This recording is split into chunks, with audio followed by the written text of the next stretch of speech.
In the heart of the Indian Ocean, there is an island whose landscape seems woven from fairy tales. Madagascar is a world of endless forests, high mountains, and starry skies, where ancient spirits still whisper their songs. But one day, darkness fell over this paradise. A woman whose name they still dare not speak aloud seized power in the land. Ranavaluna, a queen who turned the lives of millions into a never-ending nightmare. She was born under the name of Ramavu, an ordinary girl from a simple family. Her father became famous when he saved the great king Marina from a conspiracy. For this, the king rewarded him handsomely. Ramavu was accepted at court and married to the king's son, Radama. But this marriage was the beginning not of love, but of hatred. Radama kept 12 wives with him and despised Ramavu. Worse still, he had executed several of her relatives. A thirst for revenge flared up in the young woman's soul. Radama was a progressive monarch. He expanded the influence of his kingdom, opened the country to foreigners, allowed Christian missionaries, and established ties with the British Empire. But these changes were disliked by many traditionalists, including Ramavu. She was patient, waiting for her time, and she did. In 1828, the king died unexpectedly. Under very suspicious circumstances, the throne should have rightfully passed to the king's nephew, Rakotoba, but Ramavu acted with lightning speed. Before news of Radama's death had spread, she gathered troops from her hometown, seized the palace in Antananarivo, and declared herself queen. Those who supported the rightful heir were offered a choice: recognize the new queen, or die. Within hours, the opposition was swept away. Rakotobe and his family were annihilated. Many nobles fled or were executed. On the throne now sat a woman who came from the common people. But what happened next made everyone wish they had died in those first days. On becoming queen, Ranavaluna quickly showed that there was no room for mercy in her heart. She despised foreigners and all their ideas. For her, sovereignty meant complete isolation and the preservation of ancient customs, even at the cost of millions of lives. In 1835, she fell seriously ill, but recovered. The queen attributed her miraculous outcome not to doctors, but to magical talismans, sampi. Believing in their power, she ordered the expulsion of Christianity from the island. A decree was issued: death for professing the Christian faith. A bloody persecution began. Christians were caught all over the country. Those who refused to renounce their faith were subjected to terrible torture. People were thrown off cliffs, their bodies smashed against the rocks below. Others were boiled alive. Some were crucified. The queen is said to have found it particularly ironic to crucify Christians as if they were their savior. In 1836, 14 Christians were executed in one day. The missionaries were forced to flee, leaving their converts behind. Ranavaluna taunted, "You see how your gods are powerless. Your teachers are fleeing like rats." But her most horrible weapon of terror was the Tangana ritual. Those suspected of treason or sorcery were forced to drink a decoction of the poisonous Tangana nut. 3 pieces of chicken skin were added to the drink. If a man spewed all 3, he was considered innocent. If any of them remained, he died a painful death. Every year, from 5,000 to 10,000 people died in this way. Even the dead were not left alone. The corpses were also subjected to the Tangana ritual. Of course, they could not burp the pieces, and this gave the authorities the right to take all their property in favor of the queen. The preparation of the poison was accompanied by ancient chants. Priests in black robes would grind nuts until only an ominous rustling could be heard all around. Victims were starved for 24 hours before the ritual. Executions were carried out in public as an example to others. The queen's cruelty knew no bounds.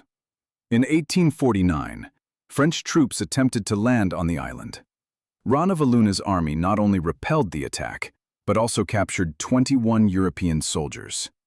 Their heads were placed on stakes along the coast. A frightening message: you don't belong here. Meanwhile, a real nightmare was going on inside the country. Taxes were replaced by hard labor. Men and women were sent to work on endless projects. Many died of starvation or disease far from home. Some never returned. One of the worst projects was building a summer palace in the mountains. The stone blocks were pulled by thousands of workers. No tools, no rest. In 2 years, nearly 10,000 people died. When the queen heard of the casualties, she supposedly said, "Stone and lime hold better when mixed with blood." Slaves were sold abroad. Even their own subjects were used. Men were sent to plantations, women and children to the slave markets of the East. The conditions of transportation were so terrible that many died on the way. As Ranavaluna grew older, she became more and more suspicious. The slightest hint of displeasure could cost a life. A bad dream told to a courtier could lead to mass executions. Tripped in front of the queen, death sentence. Looked too long into her eyes, death. She seriously believed the clouds in the sky could be a spell cast against her. A spy network monitored the skies, and people were obliged to report anything unusual. Several dozen people were executed for collaborating with cloud sorcerers.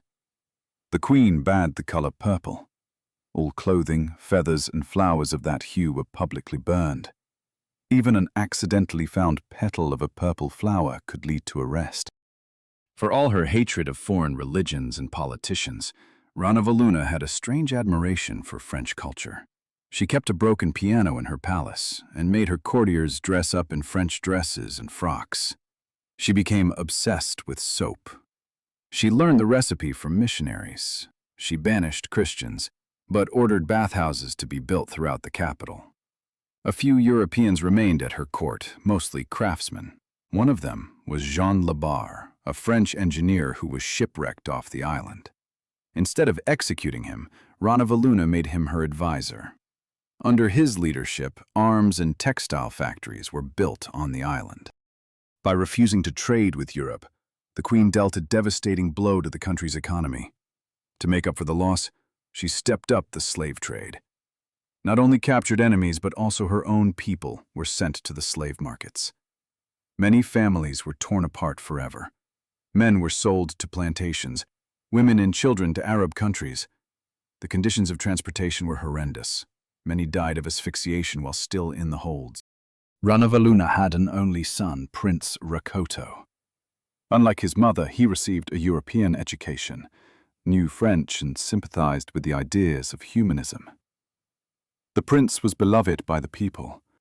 He often intervened to save the condemned, tried to cancel the rituals of Tangana. But his gentleness angered the queen. She considered him weak. To raise a man, she forced her son to attend executions. If he turned away, she publicly ridiculed him. Nevertheless, Rakoto continued to secretly help the prisoners and dreamed of changing the country's politics. In 1855, Joseph François Lambert, a French businessman, arrived on the island. He befriended Jean Labarre and Prince Rakoto. Together they drew up the so-called Lambert Charter, a document that granted Lambert the right to exploit local resources in exchange for helping to overthrow Ranavaluna. This document later became the pretext for French colonization. In 1857, Lambert returned to the island, hoping to raise a rebellion, but the plot was discovered. Ranavaluna immediately ordered the expulsion, or execution, of all foreigners. Lambert and his closest allies miraculously escaped to the island of Mauritius. The failed plot only increased the queen's paranoia. She was convinced that Christians and foreigners were plotting against her. A new wave of bloody repression began. Whistleblowers were rewarded. The persecution of Christians broke out with renewed vigor. The executions became more and more brutal. But the queen did not kill her son. Perhaps it was maternal instinct. Perhaps fear of losing her only heir. Instead, she kept him under constant guard in the palace. In the last years of her life, Ranavaluna went completely mad. Servants were executed for the slightest offense. Dropped a tray and you went over a cliff. A wrong look, death. A bad courtier could be buried alive in the ground. The queen used to feast during executions. It's said she was interested to see how long the victim could endure the pain. She even invented death races. The condemned were forced to run across the field while soldiers with spears chased them. If you made it to the line, you lived. If you don't make it, goodbye. The courtiers lived in constant fear. Some slept with a sack of earth under their pillow, so that if summoned, they could swallow it and die quickly. Others hid poison in their rings. The queen developed an obsession with death. At one point, she ordered a rhinoceros hunt, even though there were none in Madagascar. When she was told of this, she had the messengers executed and still sent hundreds of men in search of the non-existent beast. Many died in the fruitless wanderings. At one point, she ordered the corpses dug out of their graves and tied to poles to make them work. The stench poisoned entire villages. In August 1861, Ranavaluna finally died. She was 73 years old. The morning of her death brought a strange silence to Antananarivo. People were afraid to rejoice. What if it was a trap? But when it became clear that the queen was indeed dead, a quiet jubilation began in the streets. It is said that before she died, Ranavaluna shouted, "Demons are coming for me with chains of fire. Thousands of souls are calling for me." Her last words were spoken in terror, and her face was frozen in a mask of fear. The funeral was lavish, not out of respect, but out of fear. The priests performed special rites to keep her spirit in the grave. Amulets were placed in the tomb, not to protect her body, but to catch her soul. After Ranavaluna's death, her only son, Prince Rakoto, was finally able to escape from palace captivity. Under the name of Radam II, he took the throne. The people greeted his reign with hope. Everyone remembered that he had been merciful, that he had saved people from execution, that he had dreamed of a different destiny for the country. The first thing the new king did was to abolish the Tangan ritual. The terrible poison was no longer to shed the blood of innocents. He reopened the country to foreign traders, lifted bans on Christianity, and granted religious freedom. Peace and hope seemed to be returning to Madagascar. But not everything was so simple. Ranavaluna's years of terror were not without consequence. Her brutal policies became ingrained in the culture of the country, like a poisonous root. The court retained noble families who enjoyed cruelty. Much of what brought Ranavaluna power made her legacy all too enduring. Radama II's reforms were met with resistance. Conservatives at court felt that the king was betraying his mother's precepts, ruining tradition. Their anger grew. 18 months after his accession to the throne, Radama II was overthrown in a conspiracy and strangled. His body was hidden. His mother left him no peace, even after her death. What did Ranavaluna leave behind? During the 33 years of her rule, Madagascar's population was almost halved, according to various estimates. Entire villages disappeared from the face of the earth. Crafts, trade, education, all were destroyed. Instead of a prosperous power, the country became a reign of terror. It weakened the economy. Instead of legitimate trade, the slave trade. Instead of development, isolation. Instead of new generations, graveyards. It turned ancient traditions into instruments of terror. Rituals that were once rare have now become massive instruments of execution. The distrust of foreigners, the fear of change, was deeply ingrained. It took decades for the country to at least partially overcome this paralyzing terror, but even in its isolationism, some later saw a strange form of early nationalism. It was her defiance and fierce determination that kept European colonizers out of the country during her lifetime. It took the French a long time to penetrate the island, but it was all in vain. A weakened Madagascar eventually became easy prey. In 1896, decades after the Queen's death, France did take the island. What Ranavaluna had feared so fiercely, and for which she had destroyed half the country, happened anyway. And yet, even in death, Ranavaluna did not let her people go. To this day, her name is still spoken with trepidation in Madagascar. Parents scare their children with tales of a blood queen whose spirits can come for the disobedient.